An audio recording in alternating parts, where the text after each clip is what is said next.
quand on s'adresse à un public hostile, il faut quand même garder à l'esprit qu'il y a un procès qui risque de vous être fait et qui, peut être injuste.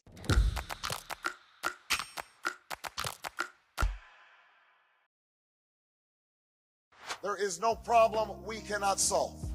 There is no destiny that we cannot fulfill that sums up the spirit of a people. Yes, we can. Yes, we can. В ваших новостях и Украина в реальной жизни – это две совершенно разные страны. И главное, их отличие в том, что наше настоящее. Je sais aussi qu'il m'est arrivé de blesser certains d'entre vous par mes propos. Je veux ce soir être très clair avec vous. Le point commun, c'est l'émotion. Dans les 3 cas, on a un appel donc plutôt au pathos qu'au logos. Dans le cadre d'Obama, on a l'appel à l'espoir, parce qu'encore une fois, l'espoir, c'est vraiment un moteur qui est très important et qui vient répondre au pessimisme, du moins que certains pouvaient lui opposer après une défaite. Il y a presque un storytelling. Le rêve américain existe encore puisque je l'incarne. For when we have faced down impossible odds, when we've been told we're not ready, or that we shouldn't try, or that we can't, generations of Americans have responded with a simple creed that sums up the spirit of a people. Yes, we can. Yes, we can. Yes, we can. Yes, we can. On a un discours d'adhésion par l'espoir, avec le fameux slogan, on va dire Yes we can, qui repose sur un constat qui au final est assez simple, c'est que l'espoir c'est un gros moteur de conviction, c'est une émotion qui est très très forte, on est clairement dans le pathos, mais une émotion qui incite aussi à l'action et à la poursuite de ce qu'on recherche. You, all of you who are here tonight, all who put so much heart and soul and work into this campaign, you can be the new majority who can lead this nation out of a long political darkness. Democrats, independents, and Republicans who are tired of the division and distraction that has clouded Washington. Donc l'idée c'est oui, nous pouvons, mais si nous voulons et surtout si nous faisons. Il a pu m'arriver de vous donner le sentiment que ce n'était pas mon souci, que j'avais d'autres priorités. C'est assez rare, effectivement, de voir un président faire son mea culpa. Il faut voir que donc les contextes sont radicalement différents avec Obama, parce que dans un cas, donc on a un discours de remobilisation, et dans l'autre cas, on espère presque la démobilisation d'un mouvement, qui était celui des Gilets jaunes. Donc si les deux espèrent l'adhésion à un projet qui est le leur, puisque Macron ensuite en vient à étaler son projet, la façon de faire est évidemment très très différente, puisque le seul dénominateur commun qu'on a, finalement, c'est toujours l'émotion. Ici, on est aussi vraiment dans l'émotionnel à fond, dans le pathos à fond. Et pour faire baisser la température du coup du mouvement, on s'excuse. Là où Obama, quelque part, transformait sa défaite en victoire, Emmanuel Macron, lui, au contraire, va faire pénitence, il va faire presque dans la contrition en admettant des erreurs et une part de responsabilité. Je sais aussi qu'il m'est arrivé de blesser certains d'entre vous par mes propos. Je veux ce soir être très clair avec vous. Si je me suis battu pour bousculer le système politique en place, les habitudes, les hypocrisies, c'est précisément parce que je crois plus que tout dans notre pays et que je l'aime. Les retraités constituent une partie précieuse de notre nation. Pour ceux qui touchent moins de 2 000 € par mois, nous annulerons en 2019 la hausse de CSG subie cette année. L'effort qui leur a été demandé était trop important et il n'était pas juste. Revenir en arrière nous affaiblirait alors même que nous sommes en train de recréer des emplois dans tous les secteurs.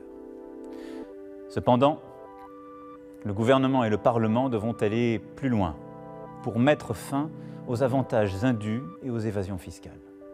Le dirigeant d'une entreprise française doit payer ses impôts en France. Et les grandes entreprises qui y font du profit doivent y payer l'impôt. c'est la simple justice. Dans le cadre d'Emmanuel Macron, on a encore une fois un appel à l'émotion, mais alors cette fois une émotion qui est différente, donc qui est l'excuse, la recherche d'empathie. On insère presque l'idée d'un caractère anecdotique, vous voyez, c'est accidentel du propos. Il y a cette idée, j'ai pas fait exprès, moi je suis pas comme ça, c'était un accident.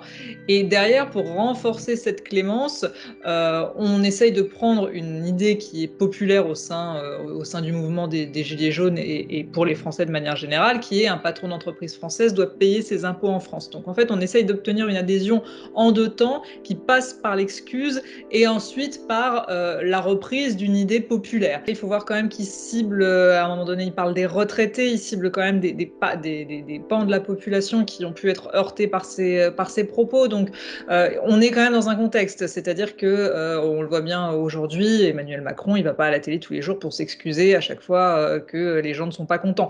Donc il y a un contexte, on pense quand même que c'est une contrition qui s'inscrit dans un contexte, on s'inscrit dans un mouvement, clairement. А дальше по-русски. Сегодня я инициировал телефонный разговор с президентом Российской Федерации. Результат – тишина. Хотя тишина должна быть на Донбассе. Поэтому сегодня я хочу обратиться ко всем гражданам России. Не как президент.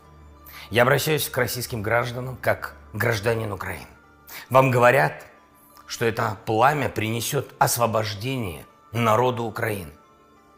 Но украинский народ свободен. Он помнит о своем прошлом и сам строит свое будущее.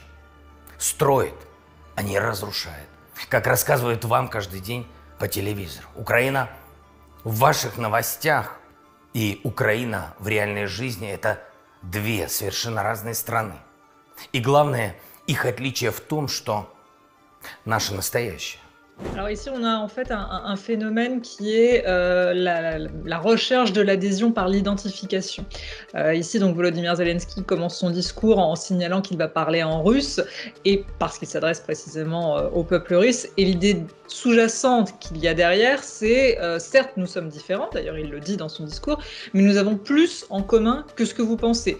Nous ne sommes pas vos ennemis, nous sommes des humains comme vous, regardez d'ailleurs, je parle votre langue.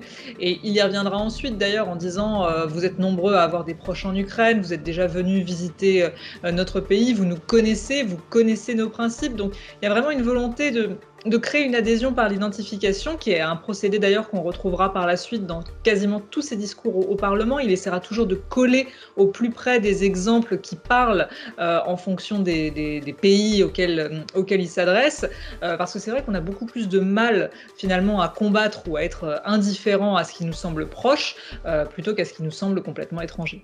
Многие из вас бывали в Украине. У многих из вас есть родня в Украине. Кто-то учился в украинских вузах, дружил с украинцами. Вы знаете наш характер, вы знаете наших людей, вы знаете наши принципы. On a encore une fois un discours qui est éminemment émotionnel, avec la recherche de l'identification, mais aussi avec des images, si vous voulez, qui sont très très fortes.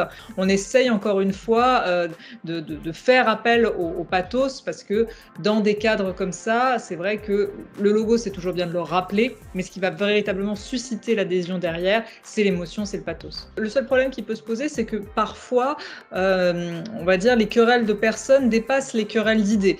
Donc quand on s'adresse à un public hostile, il faut quand même garder à l'esprit qu'il y a un procès qui risque de vous être fait et qui peut être injuste, qui est le procès en sincérité.